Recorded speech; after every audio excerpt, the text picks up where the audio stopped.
The ground out past the willow pulsed. I remember how the moss peeled back to show what looked to be a grey-pink veiny pit which was slick like raw flesh. I was just a boy, maybe 7, chasing a rabbit through the wet grass. It wasn't mine, or at least I don't remember having one. The rabbit ran ahead, and before I could call it back, it slipped on the moss and tumbled forward. There was a wet tearing sound, and it disappeared down into the pulsing pit. I remember the way the moss fell back over the hole like closing lips, and I ran back to the house screaming. For years, I'd wake up in the middle of the night sweating through my sheets, that same nightmare keeping me from a good night's sleep. When I called Ruth, I was sitting in the server room watching the reflection of the fluorescent lights pulse in my coffee. I let the phone buzz out on the desk. She was my nearest neighbour growing up. She lived half a mile down the track and always brought casseroles over when Mum passed. I remember that she kept an eye on me when Dad got too rough. I'd been ignoring calls from home for years. I'd blocked my dad after I'd answered to him yelling about leaving him with a broken tractor and no one to fix it. I'd been dodging her calls lately too. Credit card bills were doubling before I could pay them back. My rent kept jumping each year, and I didn't have it in me to lie and say I was fine. I didn't want to hear the worry in her voice. I never missed the farm. Each day before school, Dad used to wake me up before dawn to haul feed sacks almost bigger than me. He'd call me useless and slap me hard across the back of my head when I dropped one or spilled grain across the barn floor. I hated smelling like a farm at school. The other kids would wrinkle their noses and call me pig boy. They'd shove me in the halls too, and when I told Dad, he said maybe if I wasn't so soft like Mum, they wouldn't. I remember once I asked him why he never came to my school assemblies, and he just looked at me and said, "What for?" before walking away. Another time, when I was about 12, I spilled a bucket of pig slop on the feed room floor, and he dragged me outside by the collar, slammed me up against the grain silo so hard I saw stars, and left me there in the frost till Ruth spotted me during one of her walks. I spent years saving up what little I could from doing odd jobs around the village. I'd help old Mr. Keane split wood and muck out Ruth's chicken sheds for a $5 here and there. But I never managed to save up enough money. As soon as I was old enough, I took out a credit card, packed my clothes in a bin bag, and caught the first coach to the city. I got myself a job stocking shelves at a supermarket. I never touched the computer back home, but at the supermarket, they put me in the tills for a while, and I picked up how to fix the barcode scanner when it jammed or reset the till when they crashed. One of the supervisors noticed I was quick with it and showed me how to do basic troubleshooting on the back office computer. I realized I was good at it. For the first time, I felt like maybe I wasn't useless after all, like maybe Dad was wrong about me. Ruth left a voicemail. Her voice was soft but tight, like she'd been crying. She said my dad was sick, worse than before, and he couldn't keep up with the livestock or the fencing repairs. She didn't ask me to come home, but she said he needed help, and there wasn't anyone who liked him enough to do it. I sat there, listening to it play out, feeling that old fear crawl up in my chest. I was a grown man now, twice as strong as I'd been back then, but part of me still felt small just hearing his name. I remembered one morning when I was 8 or 9, crying in the kitchen because Dad had called me useless again. Mum crouched down in front of me, her hands still smelling of dish soap, and she said, "Your dad's a hard worker, love. It's tiring him out. Sometimes we help people, even when they don't deserve it. That's what makes you better than them." It didn't make sense to me when I was younger, but even though I understood it in my adulthood, it didn't mean I believed it. Mum's death left a gap in the house I was never allowed to speak about. The last memory I have of her was that morning. Her hair was tied back with a red ribbon, and she handed me toast as I pulled my boots on for school. She kissed the top of my head and told me to listen to the teachers and come straight home. When I got back, Dad said she fell from the hayloft while checking for owl nests and broke her neck on the old feed bin. He didn't wait for me and buried her himself on the opposite side of the land from the barns, near the poplar grove. He put up a small wooden cross with her name burned into it. I used to go out there after school, sit with my back against the tree trunk, and tell her about my day. Thinking about going back made my stomach twist. The resentment was there, thick as ever, thinking of all those beatings, how he only ever got meaner after Mum died. But guilt pressed in too. If I didn't go, who else would help him? Ruth was right. There wasn't anyone else who he hadn't burned bridges with. I took my old hatchback I bought off Facebook Marketplace for cheap and packed it with my belongings and a flask of instant coffee for the drive. As I got closer to home, the road narrowed, hedgerows overgrown and clawing at the paintwork. The village sign was rusted through at the bottom, leaning sideways into thistle clumps. I passed shuttered shop fronts with blinds yellowed from the inside out, the grain silo streaked red-brown with rust, the old farmhouse at the junction boarded up with warped ply that flapped in the wind. It all felt smaller than I remembered. The drive had been long, my back was sore from the sagging seat, and I spent half the time thinking about how I'd pay off the credit cards now I didn't have an income. I kept wondering what the place would look like now I was grown, if the barns would seem small too. Part of me hoped Dad kept Mum's old boxes in the attic, even just the books or her Sunday clothes, something left that still smelled like a soap and wood smoke. My chest felt tight thinking about stepping back into that kitchen and seeing him there. When I pulled up, Dad was out by the porch, sitting on the old paint-flaked chair with his flask tucked tight in both hands. He frowned when he saw me step out of the hatchback, lines deep around his mouth. "What are you doing here?" he shouted, squinting at me like he wasn't sure I was real. His voice was thinner than I remembered, rough like gravel. He set the flask down on the porch rail, his hand shaking a little as he did. I told him Ruth called me, and he snorted, spat into the dirt, said he didn't need any charity from city boys with soft hands. His eyes flickered over me, my jeans, my trainers, the creases in my shirt from the drive, and he curled his lip like it all offended him. I couldn't help noticing how his shoulders had shrunk into his frame, how grey his skin looked under the old cap. There were sunspots across his cheeks and the ridge of his nose, and a smear of dried blood under one nostril like he'd been wiping at it. I thought about how this was the man who used to lift me one-handed off the ground when he was angry. Now he looked like a strong wind could knock him sideways. He wiped his mouth with the back of his hand, eyes flicking away from mine. "Well," he muttered, voice quieter, "don't just stand there gawping. Your bags won't carry themselves in." He pushed himself up to a stand, hobbled down the porch steps, and reached for the boot to grab one of my duffel bags. His fingers trembled on the strap, and he nearly lost balance, catching himself against the car with a grunt.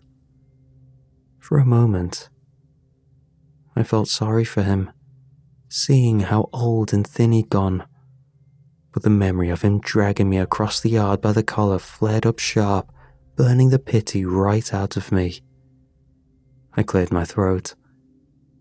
"You all right there?" I asked, trying to keep my voice flat. He grunted and didn't look at me, still bracing himself against the door, Don't fuss. Grab your crap and get inside before the flies do. The way his voice shook under the words made something twist low in my gut, but I didn't say anything else as I reached for the rest of my bags. In the days that followed, mornings came slow, the cold seeping through the thin windows. Each day blended into the next, and it was over the course of a week that these small changes built between us. The first morning, I caught him in the kitchen, hunched over his mug, fighting with his shirt buttons, knuckles swollen and spotted with age. I reached over without saying anything and fastened the last button for him. He grunted like it annoyed him, but he didn't pull away. He muttered, "City boy's got soft hands but clever fingers," and it almost sounded like affection. By the fourth and fifth day, we spent mornings along the rye-field fence. He showed me how to wedge the crowbar under the rotted post without splitting it, his wrinkled hands guiding mine, and for a moment, I felt like a kid again, looking up to him before everything went bad. I found myself wondering why he'd been so cruel back then. Was it the stress of losing Mum, the endless debt and failing crops? Or was that just who he was, and now age made him softer? When the tractor engine backfired, he flinched so hard he dropped the spanner, and then he barked out a warm laugh. It was the first time I'd heard that sound from him since I was very young. I laughed too, and for a second, I saw him the way I'd wanted to as a boy. Just my dad, not the man who bruised my ribs when I spilled pig feed. That evening, as the day settled in, he walked down the line of the new posts I tamped in, testing each one with his boot. "Good job," he said, quiet, almost embarrassed. "Didn't think you'd get them lined proper." His words settled into my chest, heavy and warm, something close to pride curling low in my gut. As the sun bled down past the barn roof, he stared out towards the hollow, squinting at the shadows pooling at its edge. "You're stronger than I thought." His voice cracked a little. The next week rolled on the same, each day aching more than the last. I learned how to split fence rails without wasting half the splinters, how to pull a stubborn car from a cramped pen without getting kicked. My hands blistered in the first 2 days, and by day 3, the skin peeled off in strips. Every morning I woke with my back stiff and my arms throbbing. But I kept going, feeling something heavy and guilty settle in my chest. I thought about how Dad must have been doing all this alone for years after I left, and it made my stomach groan with shame. The work was harder than I ever imagined, and each time I caught him watching me, his eyes clouded but proud, it made me want to do more. I started picking up extra chores without him asking, fixing a jammed water pump and oiling the barn hinges before they squealed themselves off the nails. Each chore made my back ache and my palms raw, but also gave me a sense of purpose I hadn't felt in years. I found myself wanting to prove to him I wasn't useless. Some mornings, as we ate breakfast in silence, I'd catch him glancing at me from under his brow, and I thought maybe he was starting to see me as more than a boy who ran away. But that old nightmare started coming back too. I got used to sleeping right through the night when I moved away. Maybe it was being back in my old room and the smell of hay dust and old varnish seeping from the floorboards that let it crawl back in. Now, every couple of nights, I'd wake up gasping, heart hammering and the sheets clammy with sweat. In the dream, I was small again, feet sinking into wet grass, watching the ground past the willow ripple and pulse like a throat, the moss peeled back to show that grey-pink flesh underneath, veined and slick, twitching with a life of its own. I'd see the rabbit skitter forward, hear its yelps before it slipped and fell in, followed by that wet tearing sound that still makes my stomach clench just thinking of it. I couldn't help but wonder why the dream came back. As time passed, I noticed that every other day, my dad would hobble out to the pens and tie a rope around a goat's neck, and he'd lead it quiet and bleating past the rye field toward the marshland. He'd come back alone, wiping his hands on his jeans, his face pale and eyes distant. The first time I asked where he went, he snapped at me sharp. "Not your business." But then he sighed and his shoulders slumped. "It's just old farm work you wouldn't understand," he said, his voice tired, almost kind. "Let your old man take care of the land." There was something in his eyes that warned me off. I thought maybe he was culling them or selling to some neighbor I didn't know. But the way he shut down any question made me not want to know. It was easier not to know. I couldn't shake the feeling that maybe my nightmare wasn't just a nightmare at all. Maybe it was something I saw once, and my mind buried it because thinking about it too long made me feel sick. The next time he went to fetch a goat, I saw how his hand shook. It was so bad the rope nearly slipped through his grip. His face was grey, lips dry and cracked, and sweat clung to the wisps of hair at his temple. I put down the spanner I was using to fix the tractor panel and said, "Here, let me take it out for you today." He paused, shoulders trembling as he caught his breath, and his eyes flicked up at me, dull and wet, like he was fighting something inside. "No," he said, voice low but shaking. "You go fix that Southgate hinge instead. Leave this to me." He tried to stand up straighter but winced, gripping the rope so tight his knuckles went white. For a second, I thought he might collapse right there. I watched him shuffle off across the field, the goat trailing behind him. But I listened, and once I finished bolting the tractor panel, I headed for the south gate. The hinge wasn't even loose, just a bit rusted, so I oiled it and kicked it shut to check. As I turned to walk back, I saw the goat wandering free near the fence line, rope still hanging from its neck. It lifted its head to bleat at me, but I was already sprinting past it, boots thudding on the dirt, the ground getting softer as I reached the marsh edge. The grass there felt spongy underfoot, damp moss pulling at my soles as I scanned the land frantically. I spotted him, crumpled in the mud near the cattails, his shirt pulled half out of his jeans like he'd fallen hard. His chest rose and fell in short, shallow jerks, eyes half open. His body felt so light when I lifted him, like picking up a sack of feed too long left out to dry. His skin was clammy, his breath rattled against my neck as I carried him back towards the house. I felt sorry for him then, truly sorry, and hated myself for it. He felt so small in my arms. I laid him down on the old brown armchair by the window, the one with the stuffing coming out of the armrest, and pressed the damp cloth to his forehead. It took nearly 20 minutes for his eyes to focus properly. He gripped my wrist weakly, his palm cold and thin-skinned, and muttered for water.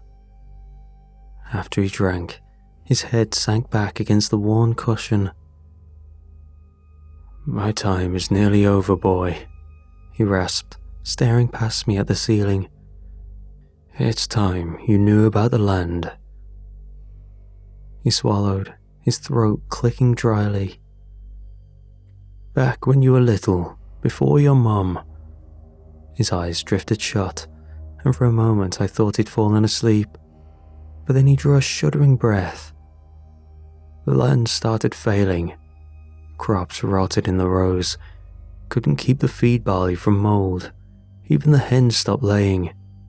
Your mum and I, we fought a lot then. Money. God, everything. He coughed weakly, and his lip trembled. I tried everything, boy. Fertilizers, burning off topsoil, praying. Nothing took. Then one day, you came in screaming about the rabbit. You were white as milk, couldn't get the words out right.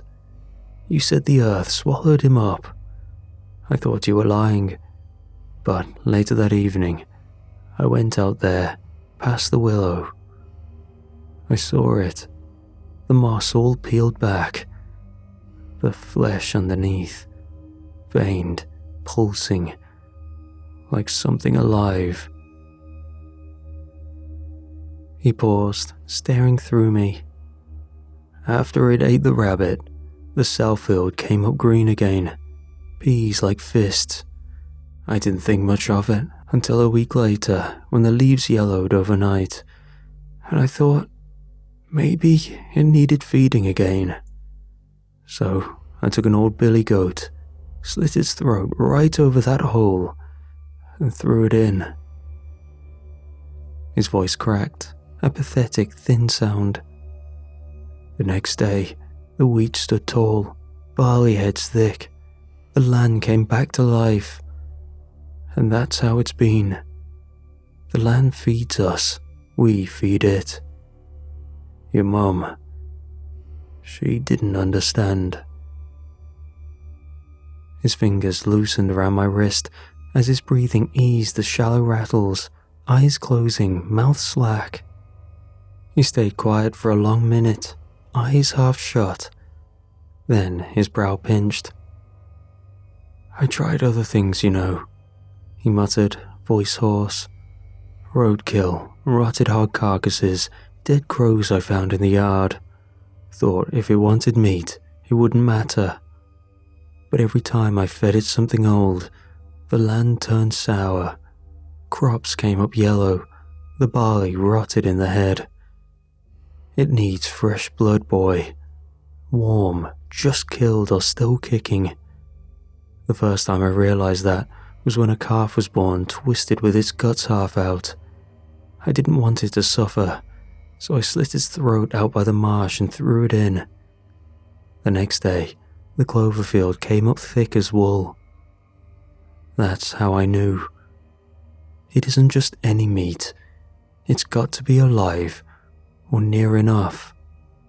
That's how it works. His eyes rolled back, and his chest fluttered like a trapped bird under his ribs.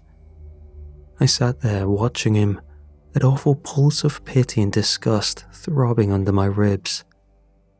He swallowed again, eyes flicking open just enough to meet mine. You'll need to keep it fed now, he whispered. Hearing him say it like that made my mouth go dry. All those years thinking it was just a nightmare. But it wasn't. I really did have a rabbit. I could see its scruffy ears in my mind, the way it used to roll on its back so I'd scratch its belly. It wasn't just some blur from sleep. It was real. And he died swallowed up by some sort of flesh pit. My chest hurt thinking about it, thinking about how I'd suffered from the horrific nightmare over and over again. And my dad never said a word, just told me to stop sniveling over nightmares. Tears burned in my eyes. He coughed, wet and shallow, and swallowed hard. It's your job now, he said, voice rasping like gravel. His eyes flicked to mine and softened for a moment, like there was still a father in there somewhere. You're ready. I wouldn't ask if you weren't. He closed his eyes again, his head rolling to the side, but his chest kept rising and falling, each breath thin and ragged. I sat there for a while, taking it all in, feeling my chest tight and my hands numb before I stood up. I grabbed my coat from the peg and stepped outside, the evening air cool against my face. The fields were quiet, a few crows picking at old straw bales. I spotted the goat wandering near the rye fence line, rope trailing behind it through the mud. It lifted its head when it saw me coming, bleated low, and tried to step away, but its legs sank in the churned-up soil. My hand shook as I untangled the rope from around its hocks, as I started walking it toward the marshland. When I reached the edge of the marsh, I could smell the pit before I could see it. The goat snorted and pulled back against the rope, hooves skidding in the moss, ears flicking back at the stink. But I yanked it closer. It wasn't grey-pink like I remembered. It was darker now, streaked with a deep red-brown, folds of flesh ridged like the inside of a gut. Thick yellowish slime wept from its seams, pooling into the mud below. The center of it dipped inward, twitching with slow pulses. The smell hit me so hard I gagged. I stood there with the goat shifting nervously beside me, the rope rough in my grip. I thought about Dad's eyes when he told me I was ready. That stupid flicker of pride in my chest burned through the fear. My hands were trembling so hard I could barely loosen the rope. I slipped it off and grabbed the goat by its back legs, feeling its weight strain my arms. It bleated, and I didn't have it in me to slit its throat. I couldn't. So I just heaved it forward, flinching as its head struck the fleshy rim. The whole pit convulsed, folds rippling outwards as it sucked the goat down in one twitching gulp, leaving nothing behind but the stench of blood and bile curling up into the evening air. I watched the ripples settle and felt my knees go weak. I turned away, wiping my mouth at the back of my sleeve, shooing the nausea away. But I could still hear that wet sucking sound as the goat slipped down and was swallowed. By morning, the rye stood taller, dark green and heavy-headed. The calves were born with bright eyes and strong legs, the clover thick under their hooves. Dad noticed it too. He relaxed more, letting me take over the work. Unfortunately, he only got sicker, and he started sleeping longer. My arms thickened, and my back grew stronger under the strain. Each night as I washed the dirt off in the cracked basin, I saw someone I almost respected looking back at me. Dad often watched me work from his chair on the porch, his eyes softer now, his voice calmer when he spoke. Some nights he'd tell me about the farm when I was small, like how I used to fall asleep in the hayloft with a book propped on my chest, and he'd smile a little when he said it, like he actually loved me back then. As I settled him in with his mug of warm milk, he'd reached out and squeezed my wrist, and I could almost believe this was how it was always meant to be. In the weeks after, I kept feeding it things like chickens that stopped laying, lambs born too weak to stand. One damp morning, while hauling a freshly dead ewe across the slick ground, my foot slid out from under me and I toppled forward. My hand slapped down hard on the flesh rim, slick and hot, and I gagged at the texture. I pushed myself up fast, but something half buried in the slime caught my eye. Matted down under a thick yellow smear was a scrap of cloth. I reached out with shaking fingers and pulled it free. When I rubbed away the slime with my thumb, I saw the red shine through. My chest went tight, my body recognizing the material before my brain had a chance to. It was a piece of the bow Mom wore in her hair the morning I last saw her. For a moment, the smell of rot faded, and all I could hear was a laugh echoing in my memory, before it twisted into that pulsing, sucking sound beneath me, and the world tilted sideways under me. My hand shook as I clenched the ribbon in my fist. The anger bubbled up sharp in my chest, but under it was dread, confusion, grief, all twisted together. I thought about the grave by the poplar grove, the little cross he had carved a name into. My throat felt tight. I stumbled back to the tool shed, grabbed the shovel off its rusted hook, and trudged out past the fence lines to her grave. The ground was hard from weeks of sun, but I dug anyway, sweat dripping into my eyes, dirt caking my arms. I dug until the shovel hit nothing but dry earth below.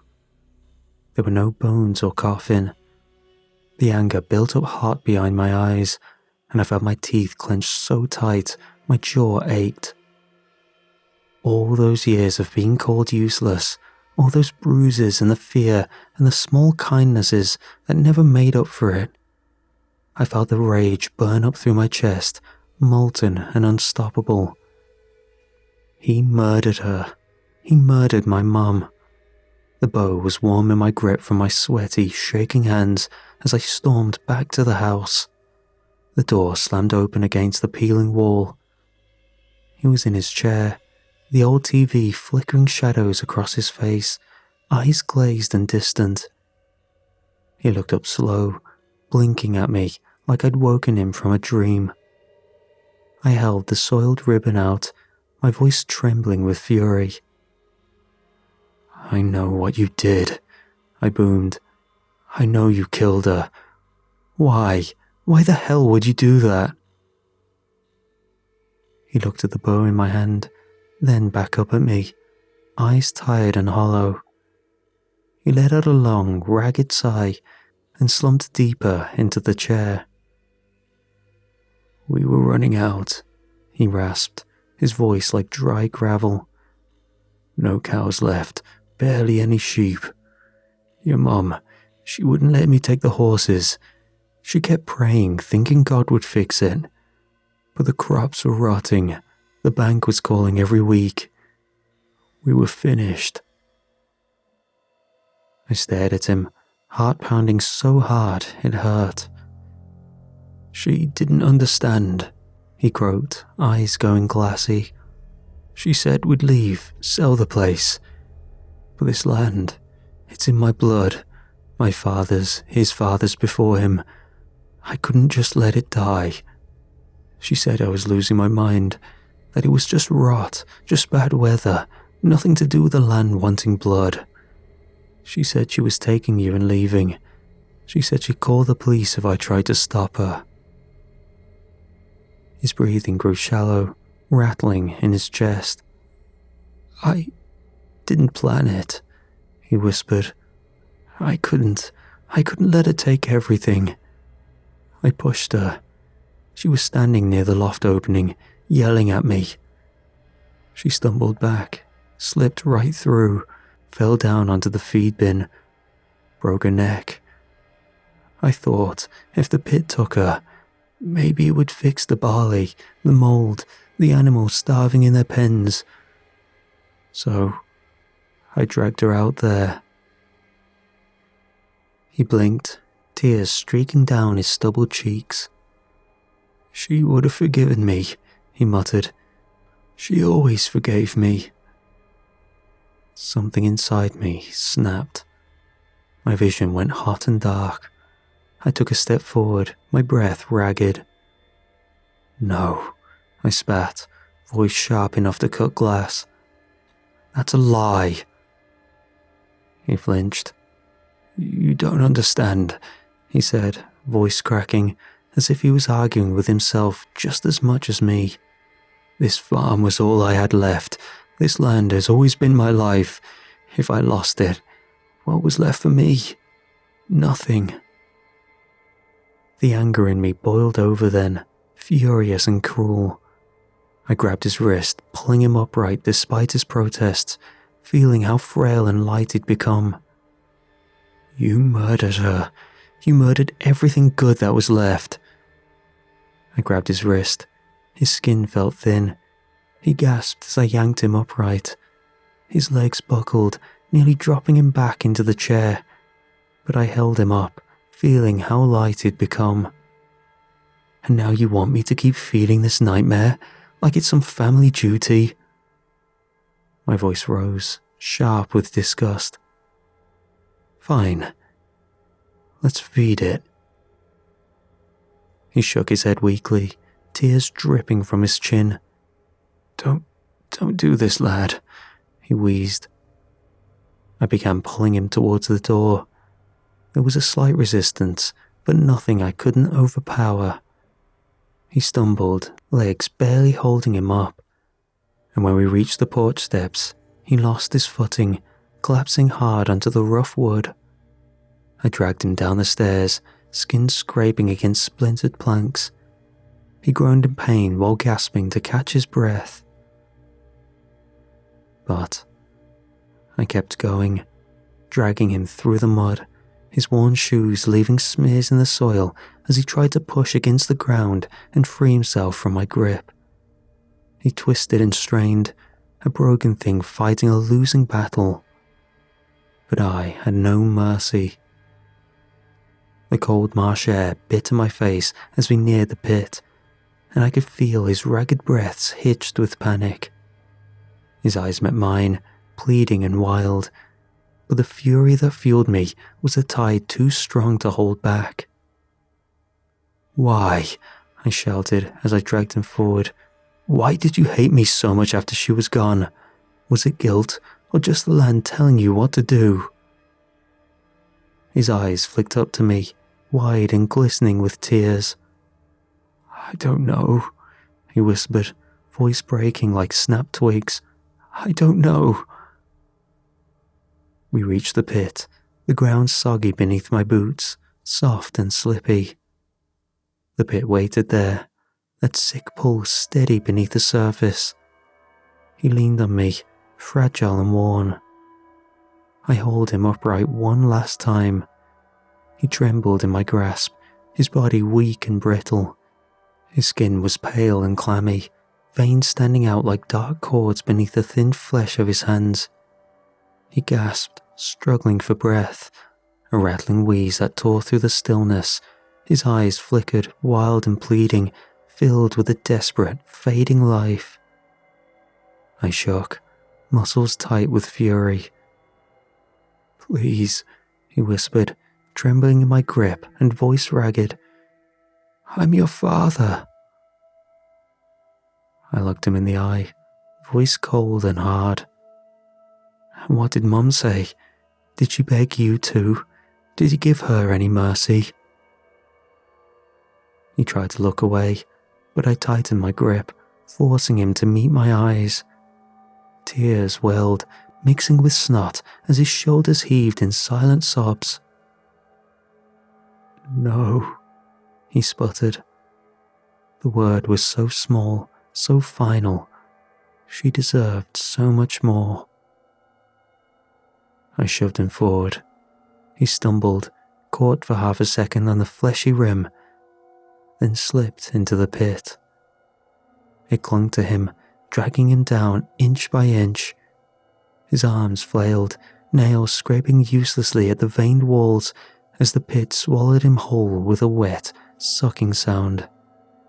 The folds quivered, then sealed over in silence. And it was at that moment I realized I was more like my father than I ever thought.